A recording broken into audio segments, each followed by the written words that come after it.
ओम शांति। तो आज हम संगम युग में हैं। हमें तो बाप मिला, अपना पद्मा पदम भाग्यशाली बनाने को बाबा पुरुषार्थ कर रहे हैं।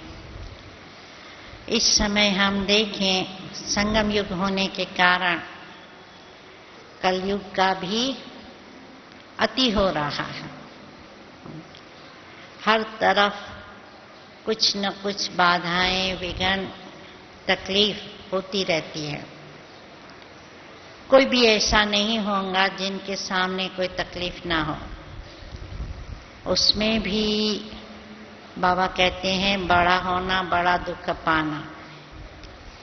लोगों की चाहना रहती है कि हम जीवन में बहुत धन कमाएं, हमें बहुत अच्छी पोजीशन मिले, हमारा नाम मान शान हो।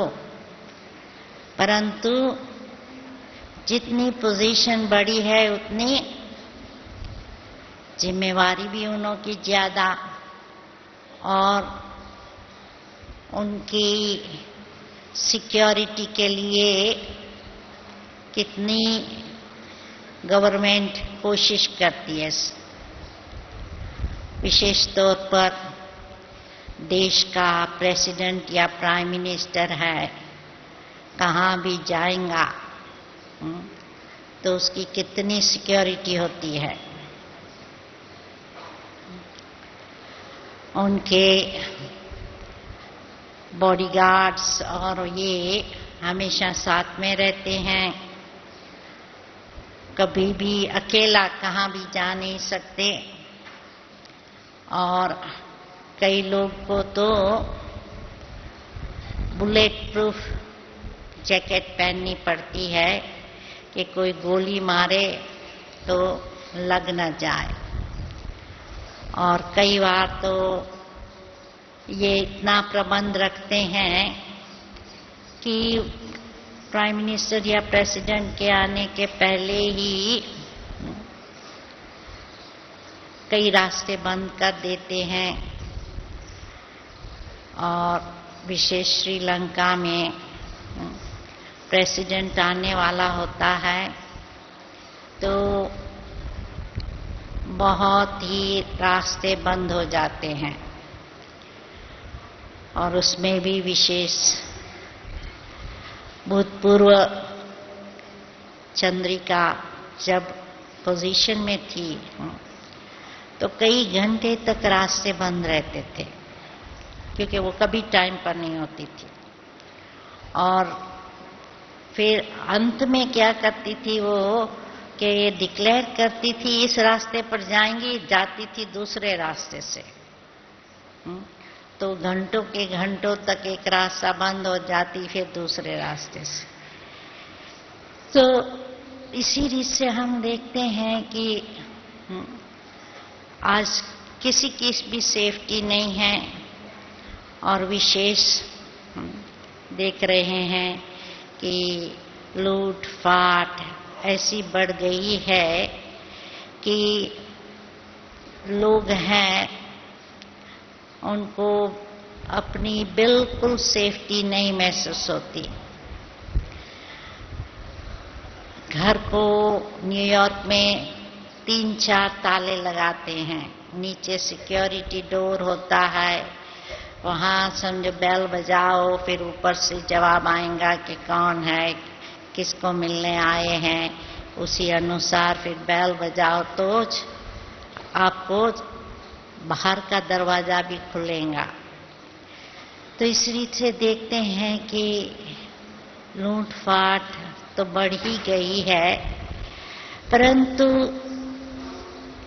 ऐसे समय में हम ब्राह्मण हैं, उनका रक्षणहार तो है बाबा। तो जैसे बाबा बताते हैं कि बिल्ली के पुंगरे सेफ रहते हैं। होलिका में भी कोकी पक जाती है, परंतु धागा उसको मजबूत बांधा हुआ जो है वो जलता नहीं है। तो देखा गया है कि बाबा तो हमारी रक्षा करता है, परंतु रक्षा किसकी करेगा? जिसका बाबा में विश्वास होगा, जो उस समय बाबा को याद करते हैं। क्योंकि जब सामने कोई चोर आता है या कोई छुरी लेकर आता है, यदि हम डर जाते हैं तो और भी डराएंगे, परंतु यदि हम हिम्मत रखकर चलते जाते हैं तो वो हमें कुछ भी नहीं कर सकता। उसमें भी विशेष देखा गया है, अनुभव ये है कि आप में से भी कईयों को अनुभव होगा कि सवेरे सवेरे क्लास में आते हैं, ओम शांति का बैज पहना होता है। बैज तो हमारा जूठा होता है, कुछ 2-5 रुपये का बैज होगा, परंतु चमकता इतना है तो लोग समझते हैं सोने का बैज होगा, सोने की चीज होंगी। तो कई बार चोर लूटने के लिए कोशिश करते हैं, परंतु आजकल तो ओम शांति बहुत प्रसिद्ध है। तो जब देखते हैं यहाँ बैज में ओम शांति लिखा पड़ा है तो समझ जाते हैं कि ये तो ब्रह्मा कुमारियां हैं, ओम शांति वाली है। तो कई बार ऐसे ही माफी मांगते हैं कि माफ करना, हमारा आपको तकलीफ देने का इरादा नहीं है। और इसी रीत से हमें ब्रह्मा बाबा की बातें भी सभी ने पढ़ी होंगी कि ब्रह्मा बाबा वैसे तो किसी को मिलते नहीं थे, परंतु कोई कोई बुरी इच्छा से भी बाबा को मिलने आते थे। और उसमें भी एक आया था सिख, उसको ये इरादा था कि बाबा की हत्या करनी है, उस ख्याल से आया था। जब बाबा के सामने बैठा तो उनको गुरु नानक का साक्षात्कार हुआ और वो रोने लगा, बाबा को से माफी मांगने लगा कि बाबा मैं आपकी हत्या करने आया था, परंतु आप तो हमारे पिता है। क्योंकि बाबा बच्चे बच्चे कह के बुलाते थे, तो कहा कि आप तो मेरे बाप जैसे हैं, मैं आपकी कैसे हत्या कर सकता हूँ। तो उसके लिए हमारी स्थिति ऐसी पावरफुल होनी चाहिए जो हमारे से बाबा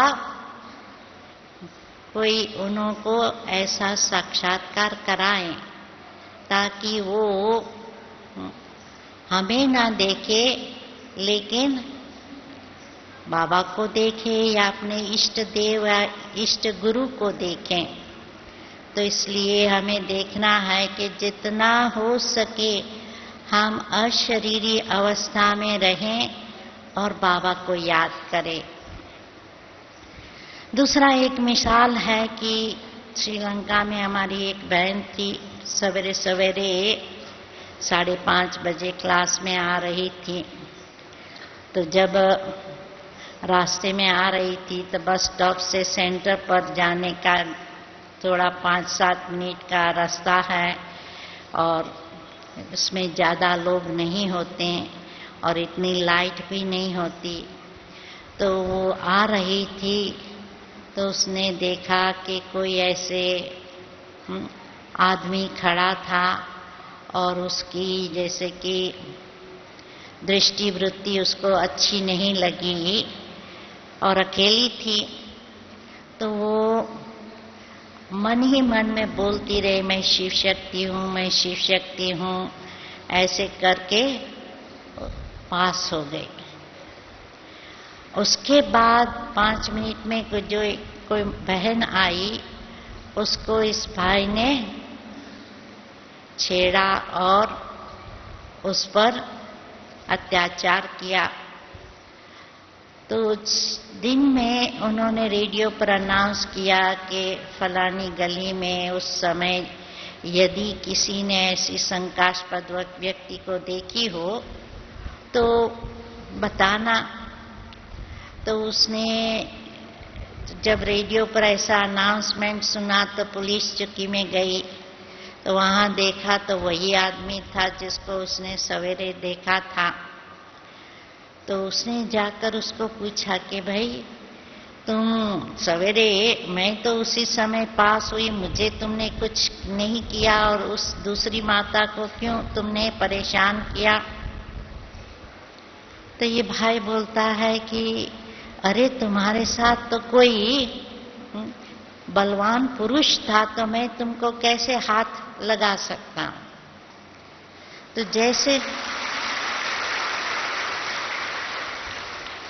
तो जब हम बाबा को अपना साथी बनाते हैं, अपने को शिव शक्ति समझते हैं, तो क्या होता है कि बाबा भी उन्हें ऐसा साक्षात्कार कराते हैं और बाबा अपने बच्चों की रक्षा जरूर करते हैं।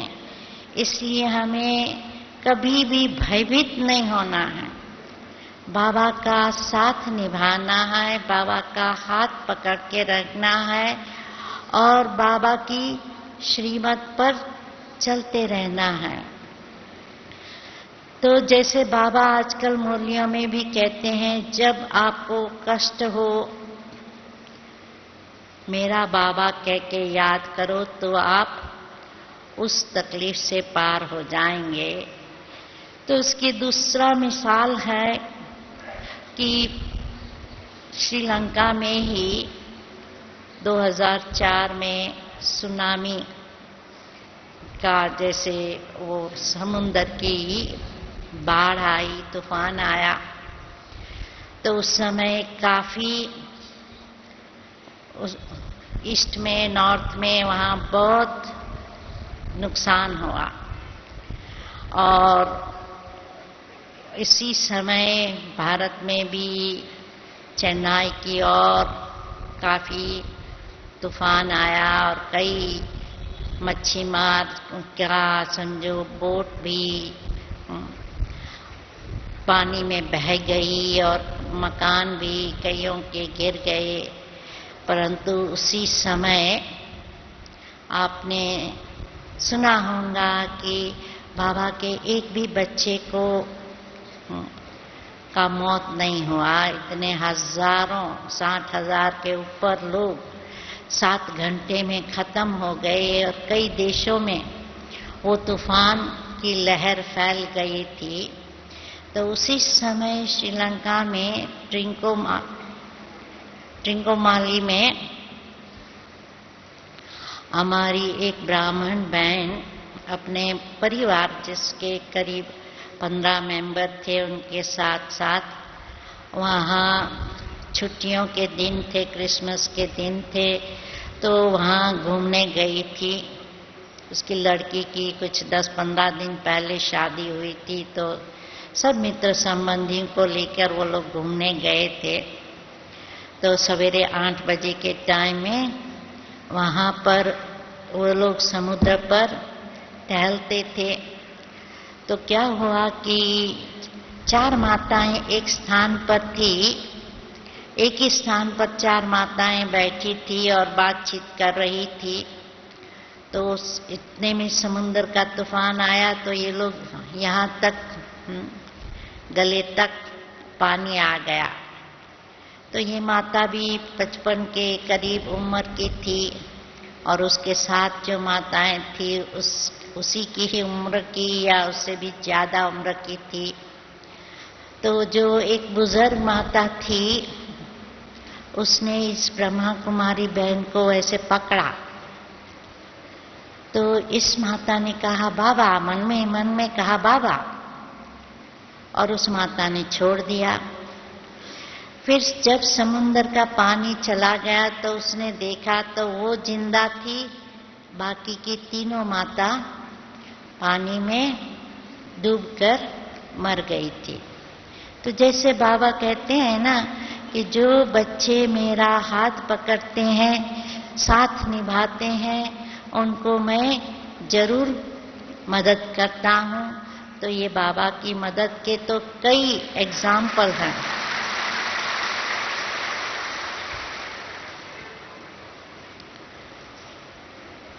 तो हमारी विघ्न विनाशक स्थिति का जो गायन है, उसका मेन एग्जाम्पल भक्ति मार्ग में है गणेश। गणेश को कहते हैं विघ्न विनाशक देव। और इसलिए क्या करते हैं, कोई भी समझो घर का नया मुहूर्त करते हैं, कुछ अकाउंट्स का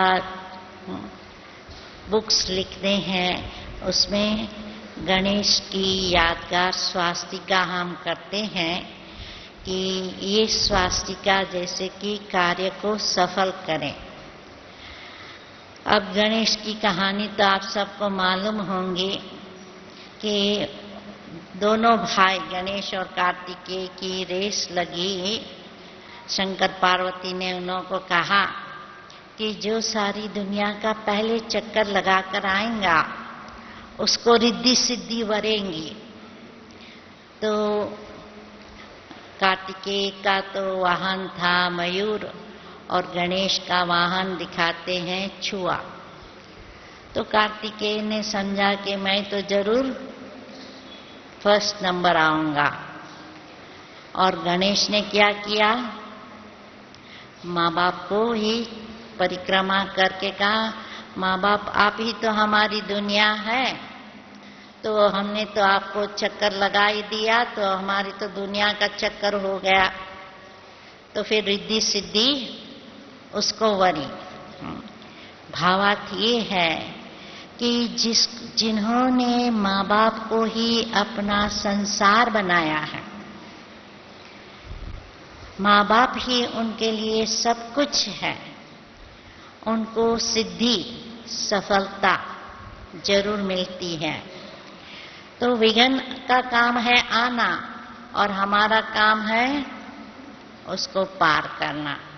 तो देखना है कि विघ्न आवे हम डरे नहीं, घबराए नहीं, लेकिन बाप की याद से यदि हमें विश्वास है कि बाबा हमारा सर्वशक्तिवान हमारा साथी है और उनके साथ से हम जरूर सफलता पाएंगे, तो सफलता हमको मिलनी ही है। तो दुनिया में हेल्थ की भी तकलीफ होती है, कईयों को कई प्रकार की बीमारी है। आजकल तो विशेष कैंसर है, डायबिटीज है, किडनी फेलियर, हार्ट फेलियर, अनेक प्रकार की बीमारियां आती हैं। अभी इन बीमारियों में तकलीफ तो होती ही है, परंतु उस समय यदि हमारी अशरीरी अवस्था होती है तो क्या होगा, हम दुख दर्द से परे हो जाएंगे। और इसके तो हमारे पास कई एग्जाम्पल है, क्योंकि दादी गुलजार का ही एग्जाम्पल देखें तो जब उन्होंने कैंसर का ऑपरेशन कराया और इतना बड़ा ऑपरेशन था, और उनको हमने पूछा कि दादी आपको कुछ तकलीफ हुई, तो दादी ने कहा नहीं, कभी भी कुछ तकलीफ नहीं हुई। क्योंकि जब समझो यहाँ की हम कैंसर की गांठें निकालते हैं तो मेजॉरिटी पेशेंट्स कंप्लेन करते हैं कि हमको हाथ ऊपर नीचे करने में दर्द होता है, परंतु दादी को कुछ तकलीफ ना हुई और दादी हमेशा शांत में रहती थी। तो जब दूसरे दिन डॉक्टर साहब पूछने आया कि कैसे हैं ऑपरेशन के बाद, तो दादी ने खुद उनको प्रश्न पूछा, गुड मॉर्निंग डॉक्टर, कैसे हैं? तो डॉक्टर तो आश्चर्यचकित हो गया कि ये पेशेंट कैसा है। मुझे ये सवाल पूछना चाहिए था कि आप कैसे हो, उसके बजाय ये पेशेंट मुझे पूछता है। तो जरूर पेशेंट के पास कोई ऐसी शक्ति है, इतनी शांति है जो सदैव हर्षित मुख रहती है। तो उनको भी राजयोग सीखने का मौका मिला और अभी आज वो ज्ञान में चल रहे हैं। बाबा के हॉस्पिटल के सुपरिंटेंडेंट भी है। तो हेल्थ की बीमारी में भी यदि हम अशरीरी बनकर रहेंगे तो दुख दर्द से हम पार हो जाएंगे और चिंता भी नहीं होंगी। क्योंकि मेजॉरिटी क्या होता है, जब पेशेंट को ऑपरेशन थिएटर में ले जाते हैं ना, तो पेशेंट बहुत नर्वस हो जाते हैं। परंतु बाबा के जो बच्चे हैं वो नर्वस नहीं होते हैं, घबराते नहीं हैं, चिंता में नहीं आते हैं। तो हमारे पास एक कैनबरा में भी एक माता थी, उसका भी कैंसर का ऑपरेशन होने वाला था। तो पहले तो उसने मुझे पूछा कि बहन जी मैं ऑपरेशन कराऊं या मेडिटेशन से ही मुझे अच्छा हो जाएगा। तो मैंने कहा नहीं, जरूर ऑपरेशन कराओ, परंतु मेडिटेशन करती रहेंगी तो तुमको जो हीलिंग होना है वो जल्दी हो जाएगा। तो जब वो ऑपरेशन थिएटर में जाती थी तो जो वार्ड बॉय उसको ले जाता था ऑपरेशन थिएटर में, कहता है अच्छा तुम तो बहुत खुश नजर आती है।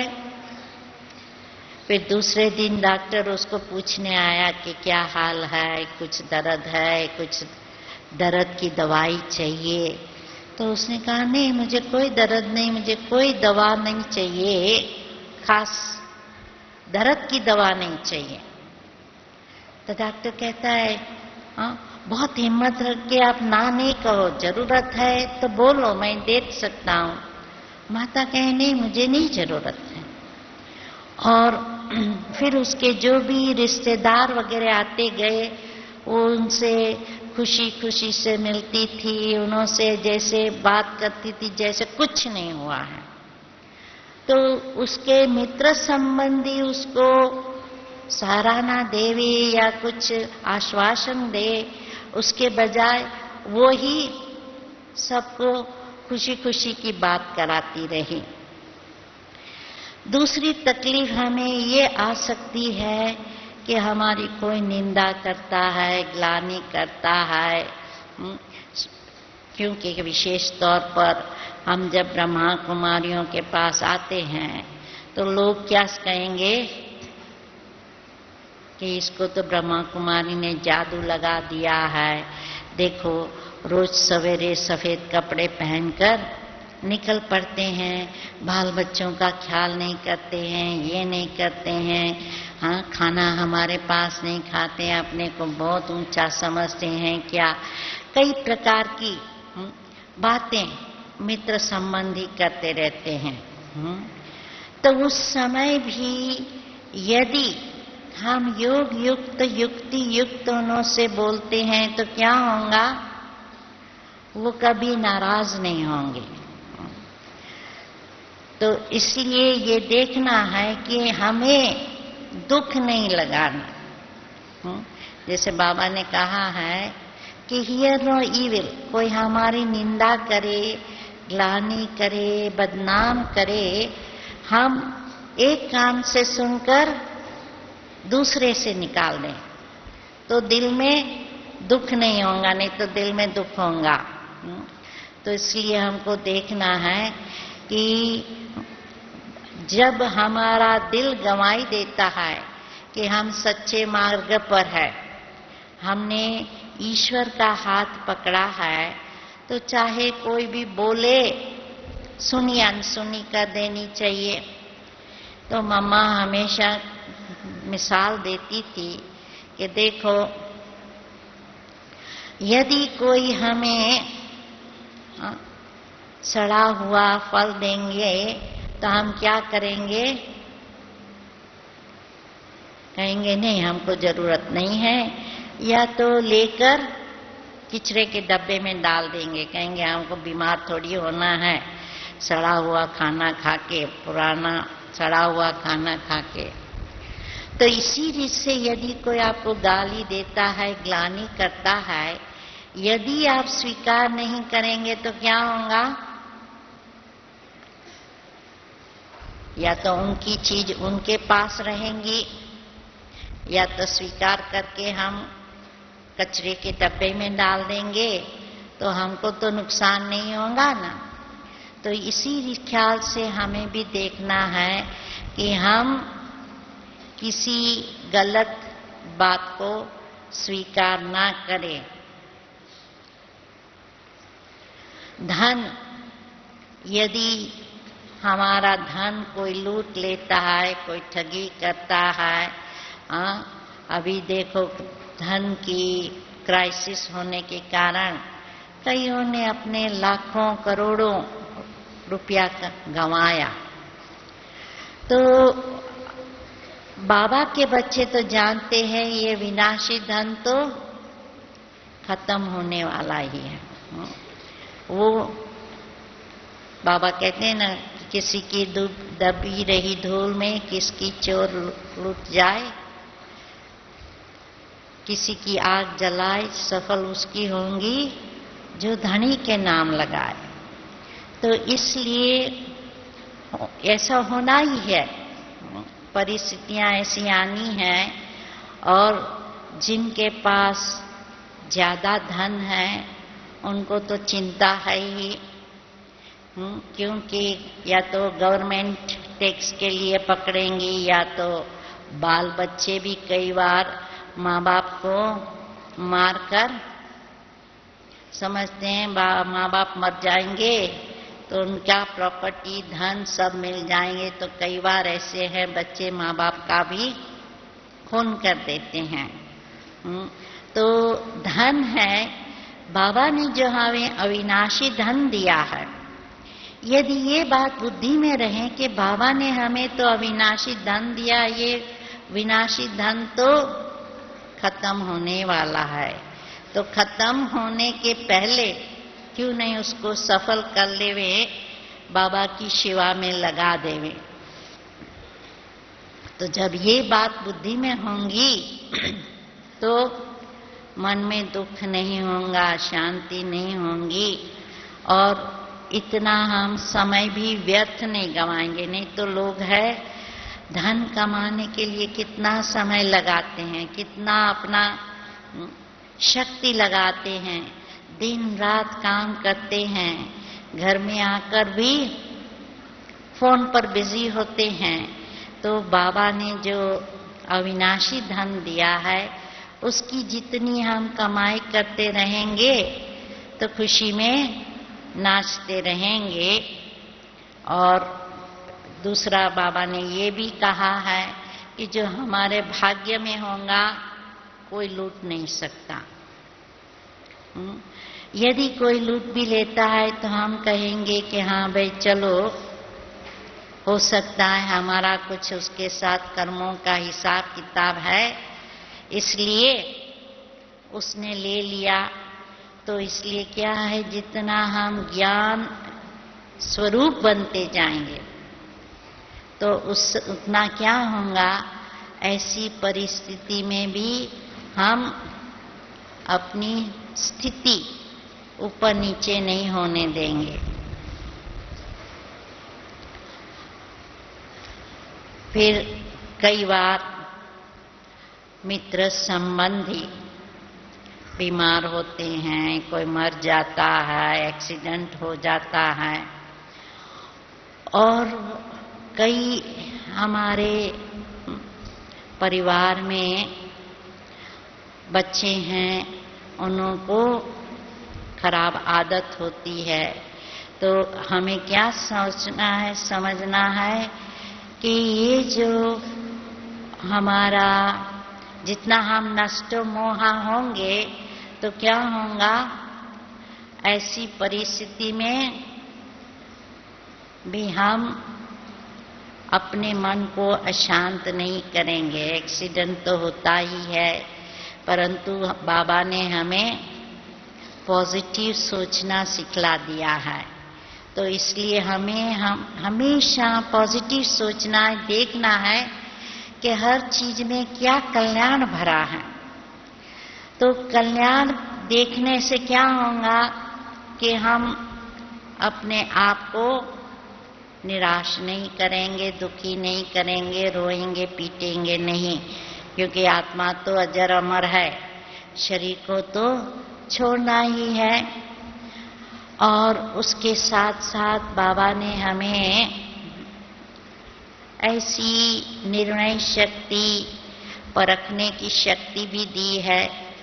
क्या है कि कई बार आजकल दुनिया में तो आप देख रहे हैं कि कई लोग हैं शराब, सिगरेट, जुआ और दूसरे ड्रग्स, गांजा, कोकेन, हीरोइन आदि आदि की आदत में कई जवान फंस जाते हैं। अब यदि अपने ही घर वाले ऐसे फंसते हैं तो उसमें बाबा हमेशा कहते हैं कि हमें ऐसी परिस्थिति को टालने के लिए क्या करना चाहिए, विघ्न आवे ही नहीं ऐसा, उसके लिए हमें हमेशा अपनी तैयारी करनी है। क्योंकि बाल बच्चे आज अपना संग ऐसे में फंस जाते हैं जो उस संग के रंग में आकर बुरी आदत उनको हो जाती है। इसलिए बाबा ने तो हमें यही सिखाया है कि परिवार में प्रेम से रहो, चाहे बाल बच्चे हैं, माँ बाप है, पति पत्नी है, आपस में जितना स्नेह होगा तो क्या होगा, बच्चे भी उस स्नेह में पलेंगे तो उनको बुरे संग में जाने का मौका नहीं मिलेगा। दूसरा ये हमें अपने संबंध में ये ध्यान रखना है कि हम अपने बच्चों को न सिर्फ देखें कि हाँ वो पढ़ते हैं या नहीं, परंतु कहाँ जाते हैं, किसके साथ जाते हैं, पैसा जो हम देते हैं कहाँ खर्च करते हैं, ये सारा हमें विशेष ध्यान देना है। इसलिए बाबा ने हमेशा कहा है, आज भी मुरली में कहते थे कि लौकिक अलौकिक का दोनों की उन्नति हो, इस पर ध्यान रखना है। सिर्फ अपनी पढ़ाई, ईश्वरीय पढ़ाई और नौकरी धंधे और बाबा की सेवा में नहीं ध्यान देना है, परंतु परिवार में भी हमें ध्यान देना है कि हमारे बाल बच्चे कैसे संग में जाते हैं, क्या करते हैं, क्या खर्च करते हैं, समय कहाँ बिताते हैं। यदि हम उस पर ध्यान नहीं रखते हैं तो नेचुरली है कि बुरे संग के कारण वो बुरी मार्ग पर चले जा सकते हैं। इसलिए बाबा ने हमें बैलेंस रखने का सिखला दिया है।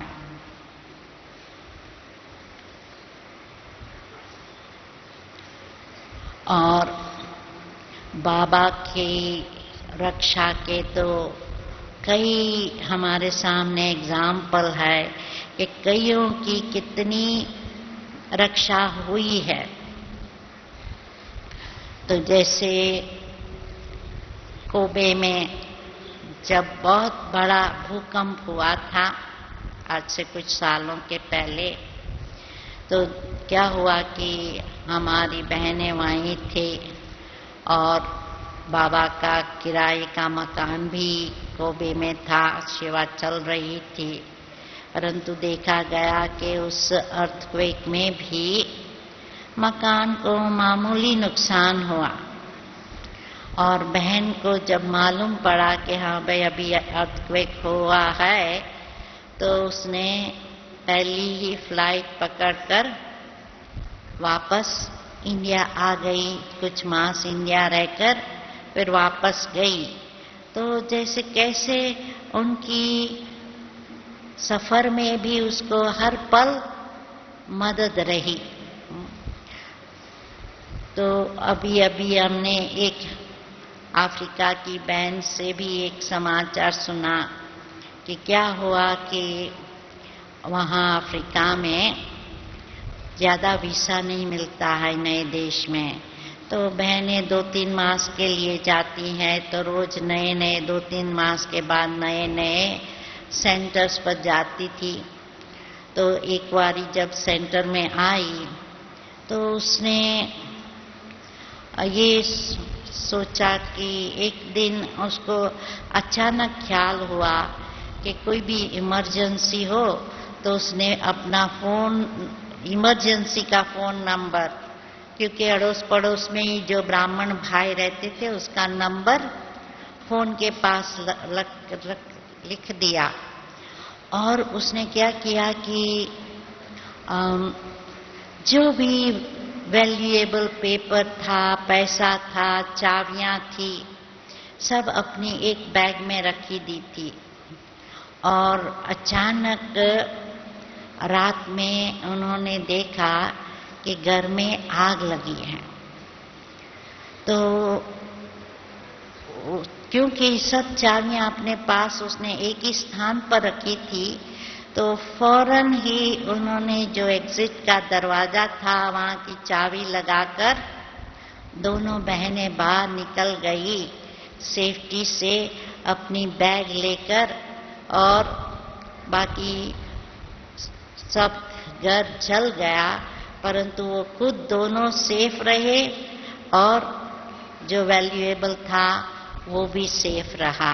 तो जैसे बाबा के साथ यदि हम योग युक्त है तो बाबा हमें टच करता है क्या करना चाहिए, क्या नहीं करना चाहिए, और उससे समझो बाबा का कार्य हम सफलता से कर सकते हैं।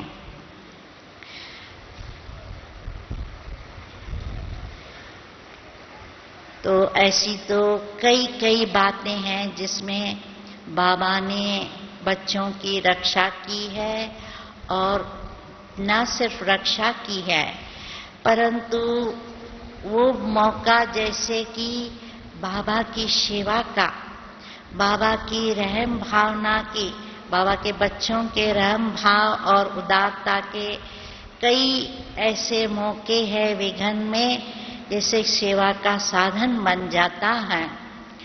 तो जैसे मैं श्रीलंका का मिसाल दे रही थी कि बहुत नुकसान हुआ वहाँ, तो कई शहरों में काफी नुकसान हुआ, कई लोग घर बार वगैरह के हो गए, उनका नौकरी धंधा सब छूट गया, और विशेष जो समुंदर में काम करने वाले थे मच्छी मार, उन्हों की नाव डूब गई और काम धंधा छूट गया। तो उसी मौके में बाबा के बच्चों ने क्या किया, सेवा करना शुरू कर दी। कि डॉक्टर की टीम दवाइयाँ लेकर एक वैन में जाती थी, 2-4 दिन एक स्थान पर रहकर सबको दवाइयाँ भी देते थे। तो साथ साथ जो घर की जरूरी वस्तु हैं वो भी ले जाते थे। कहाँ समझो बर्तन ले जाते थे, अनाज ले जाते थे, साबुन वगैरह ले जाते थे, और जो ऐसी जरूरी चीजें थी ले जाते थे। तो उन्होंने पहले तो जैसे कि स्थूल सेवा शुरू कर दी, परंतु उन्होंने देखा कि स्थूल सेवा के बाद कुछ चीजें हर एक को देने के बाद भी जो वहाँ की लोग थे तकलीफ में थे, बहुत दुखी और अशांत रहते थे। तो उन्होंने सोचा कि सिर्फ उन्हों को हम स्थूल वस्तु क्यों देवे, क्यों नहीं बाबा का उनको ज्ञान भी देवे। तो उन्होंने ज्ञान देना शुरू किया। तो जहाँ जाते थे स्लाइड शो ले जाते थे, प्रदर्शनी के चित्र ले जाते थे, 1 घंटा उनको योग क्या है, योग से कैसे शांति मिलती है, उसका ज्ञान देते थे। और द रिजल्ट क्या रही कि लोग हैं ज्ञान सुनने के बाद योग लगाकर इतना शांत हो जाते थे कि थोड़ी जो उनको मदद मिलती थी वो भी उनको बहुत खुशी होती थी। और इसी रीत से स्थान स्थान पर उन्होंने जो ज्ञान योग का प्रचार किया, तो उससे क्या हुआ कि धीरे धीरे कई लोग हैं वो ज्ञान में आने लगे। और वहाँ समझो कोई पेड़ के नीचे, जैसे हम पुराने जमाने में गुरुकुल होता था, पेड़ के नीचे बैठकर ज्ञान देना, खुले में ज्ञान देना, ऐसे उन्होंने तो शुरू कर दिया। फिर धीरे धीरे किसी ने मकान ऑफर किया, फिर कहाँ कहाँ मकान बनाए। और इसी रीत से उन्होंने 40 गीता पाठशाला शुरू कर दी सारे देश में। और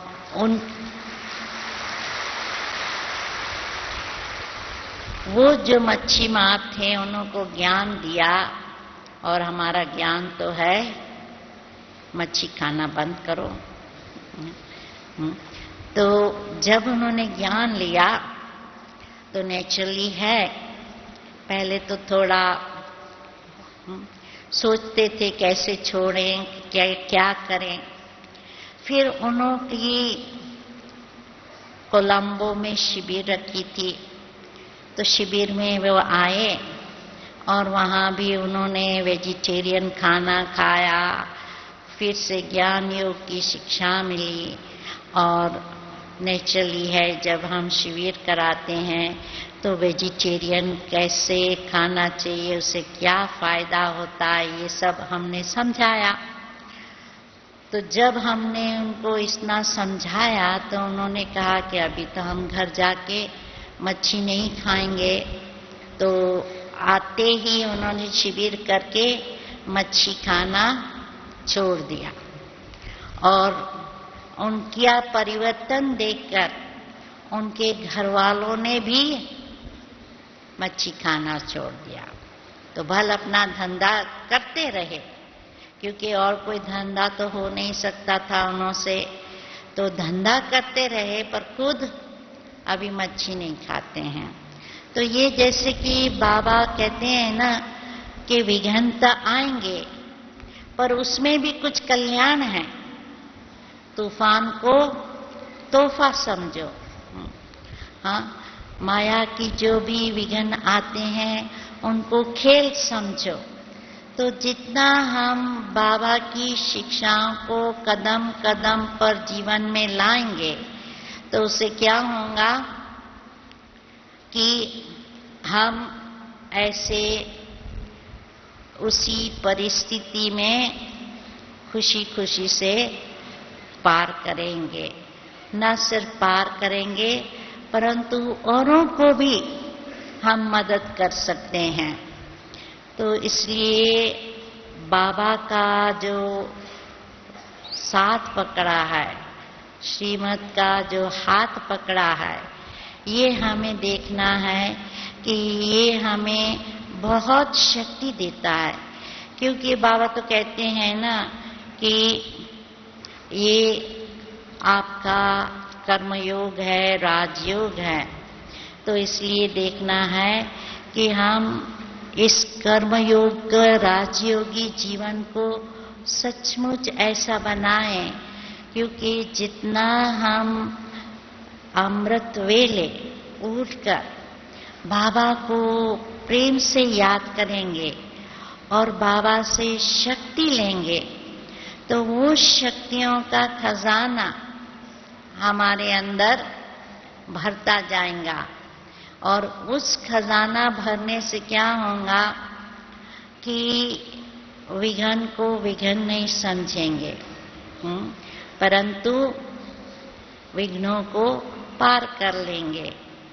वैसे तो बाबा कई और दुनिया वाले भी कई युक्तियां बताते रहते हैं, और इसके लिए नहीं, जैसे दुनिया में बताते हैं कि हम लोग है, क्या होता है कि भालू से, शेर से हम डरते हैं, और वो भी हमारे से डरते हैं। तो वो समझते हैं कि मनुष्य हमको मारेगा। तो मुझे याद है कि यहाँ भी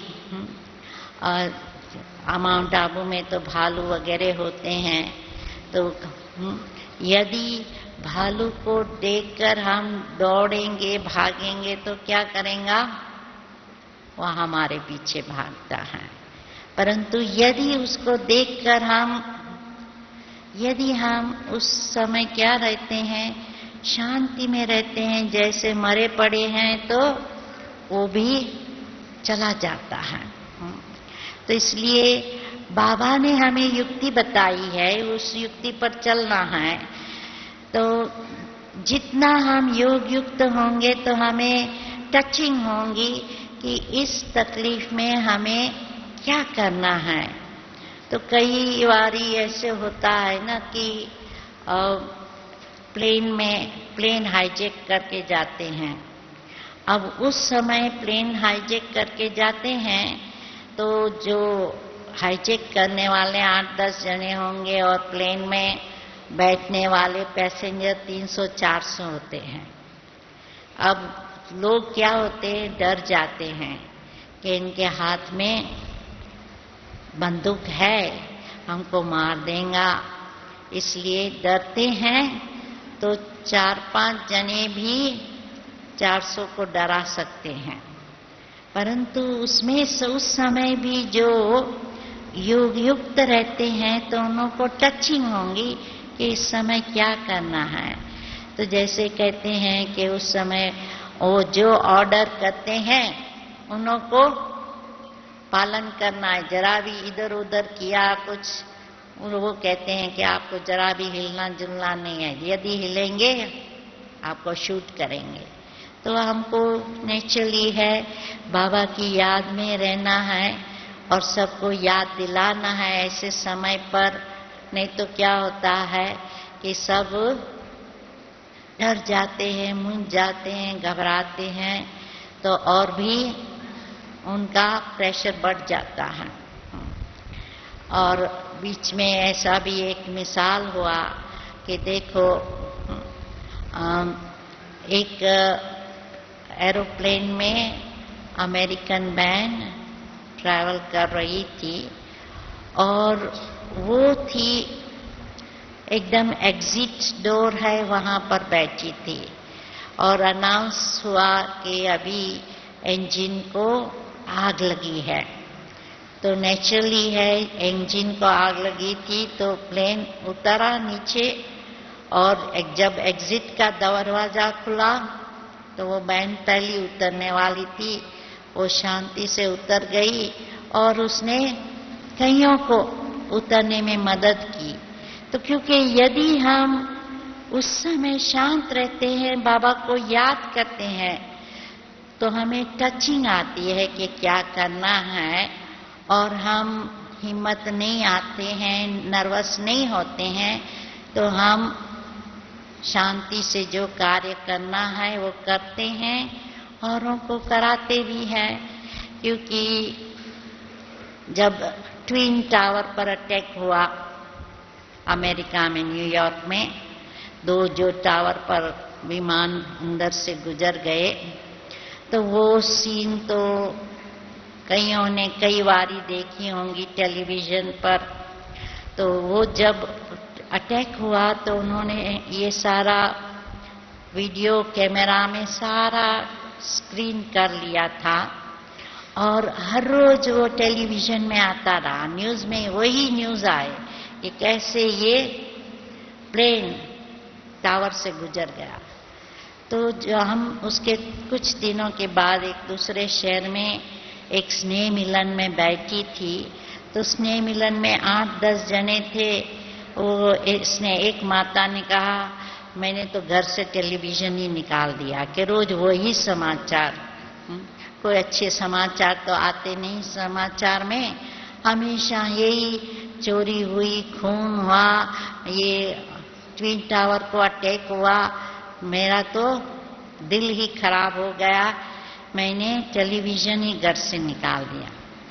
दूसरी बहन ने कहा कि ये मैंने अभी न्यूज़पेपर पढ़ना ही छोड़ दिया, क्योंकि न्यूज़पेपर में कुछ अच्छे न्यूज़ ही नहीं होते हैं। तो क्या होता है कि जब अज्ञानी लोग होते हैं तो ऐसी ऐसी बातें सुनकर देखकर उनका दिल खराब हो जाता है। परंतु बाबा के बच्चे हैं, कैसी भी परिस्थिति आती है, क्या भी होता है, वो क्या है, अपनी स्थिति को समान रखते हैं, एक रस अवस्था में रहते हैं। उससे क्या होता है, बाबा की मदद भी मिलती है और अपना भी मन है शांत रहता है, कुछ टेंशन प्रेशर फील नहीं होता है। तो इसलिए मुसीबतें तो आएंगी। दुनिया में हम ब्राह्मण बने हैं उसका मतलब ये नहीं कि कोई मुसीबत नहीं आएंगी, हमको और भी मुसीबत आएंगी, क्योंकि हमने 84 जन्म पूरे लिए हैं। तो सुख भी बहुत देखा है तो कष्ट भी बहुत होना है, क्योंकि ये अंतिम जन्म में हिसाब किताब सबको पूरा करना है। तो ऐसे में हमें ये याद रखना है, जो कुछ भी होता है उसमें कल्याण है। कुछ नुकसान हुआ, कुछ विघ्न आए, कुछ ने गाली दी, ये भी क्या है, हमारे कर्मों का हिसाब किताब। वो कर्मों का हिसाब किताब चुकता हो रहा है। कई बार ये नहीं समझ में आता कि कर्मों का हिसाब चुकता हो रहा है या नया बन रहा है। कई बार हम लोग मूंझ जाते हैं, समझते मालूम नहीं ये हिसाब हो रहा है या चुकता हो रहा है, परंतु हमें उसका तो अभी ख्याल ही नहीं करना है। जो कुछ हो रहा है उसमें कुछ कल्याण है। जो तकलीफ आती है हमें मजबूत बनाने आती है।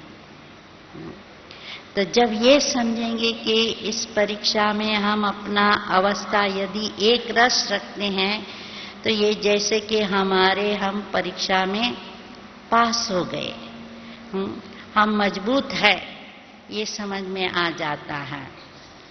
तो इसलिए जितना एक से हम बल रखे लेंगे और एक पर भरोसा होगा कि बाबा कल्याणकारी है, बाबा ही हमारा सहारा है और बाबा से ही हमें शक्ति लेनी है, तो उससे क्या होगा कि मुसीबत में ही लगेंगी, खेल लगेगा। तो जैसे खेल में देखने में मजा आता है, उस खेल में नेचुरली है कोई जीतेगा कोई हारेगा। तो ये भी संसार भी हार जीत का खेल है। कभी हमारी भी हार होंगी, कभी हमारी भी जीत होंगी, परंतु अंत में हमारी जीत है ही है, क्योंकि बाबा ने कहा है सफलता आपका जन्मसिद्ध अधिकार है। तो जब ये बुद्धि में याद रहेगा कि हमारी सफलता है ही, हमें विघ्नों को पार करना ही है। तो जब अपने आप को महारथी समझेंगे तो नेचुरली है महारथी युद्ध के मैदान में आगे आते हैं, परंतु युद्ध के मैदान में जो सैनिक होते हैं उन्हों को क्या है,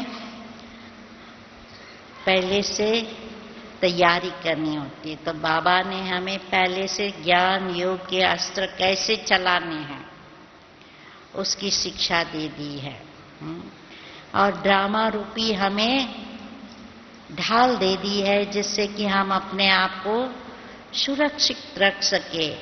तो जितना हम ड्रामा पर अडोल रहेंगे और ज्ञान योग की शक्ति अपने में भरते रहेंगे, उतना क्या होगा कि उस समय हम विघ्नों को कैसे पार करना है वो जान सकेंगे। तो जो विघ्न भी आते हैं हमें ऊपर से देखना है। जैसे देखो एरोप्लेन से हम देखते हैं तो मकान कितने छोटे देखने में आते हैं, जब हम जमीन पर होते तो मकान बहुत बड़े लगते हैं, परंतु एरोप्लेन से जैसे ऊपर जाते जाते वो मकान छोटा लगते लगते एकदम नजर से बाहर चला जाएंगे, देखने में भी नहीं आएगा। जब हम 11,000, 18,000, 30,000 फीट की हाइट पर है तो मकान कहाँ देखने में आता है, बादल ही बादल देखने में आएगा। तो इसी रीत से हम जितना ऊपर की स्थिति में रहेंगे, नीचे की बातें हैं बहुत छोटी देखने में आएंगी। पहाड़ जैसी समस्या भी राय जैसी लगेंगी और उससे क्या होगा कि हम उसको ऊंची स्थिति से पार कर जाएंगे। तो इसलिए हमें देखना है कि बाबा के कार्य में बहुत हिम्मत रखनी है और अपनी स्थिति ऐसी ऊंची बनानी है जो समस्या हमें समस्या ना लगे, परंतु वो खेल ही लगे। और हमारा गायन भी है ना, विष्णु से शैया पर सोते हैं। तो नाग है वो वैसे तो भयानक है और पॉइजनस होता है, परंतु विष्णु आराम से उसकी सैया पर सोए पड़े हैं। ये भी हमारा गायन है। तो कैसे भी माया किसी भी रूप में आए, परंतु यदि हम ज्ञान का मनन मंथन करके योग की मस्ती में रहेंगे तो जैसे नाग भी हमारी सैया, ये तो बेड बन जाती है। तो माया भी, माया के ऊपर भी हम सवार होकर, जैसे कृष्ण को भी दिखाते हैं कि नाग के ऊपर डांस किया, तो हमें भी खुशी खुशी में डांस करते रहना है। और तीसरी यादगार हमारी काली की है कि काली के सामने असुर आए, कितने भी असुर आए, परंतु उसके विकराल स्वरूप से और उसके पास जो अस्त्र शस्त्र थे, उस अस्त्र शस्त्र से उन असुरों का संहार किया। तो इसीलिए से बाबा ने तो हमें ज्ञान के अस्त्र शस्त्र दे दिए। आसुरी वृत्ति वाले लोग आएंगे हमारे सामने, अनेक प्रकार की समस्या डालेंगे, विघ्न डालेंगे। यज्ञ में कहते हैं ना, असुर है विघ्न डालते हैं, मांस आदि डालकर उसको गंदा करने की कोशिश करते हैं। तो ये सब तो होना ही है, ये सब शास्त्रों में हमारा गायन है। परंतु ईश्वर का जब हाथ है, साथ है, तो महाभारत जैसे युद्ध में भी हम विजयी बने थे, बनेंगे और बनते रहेंगे। तो ये विश्वास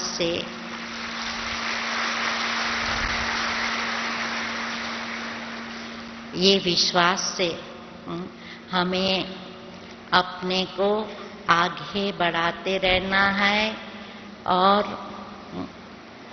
कुछ भी हो जाए पीछे नहीं मुड़ के देखना है, आगे ही चलते रहना है। ओम शांति।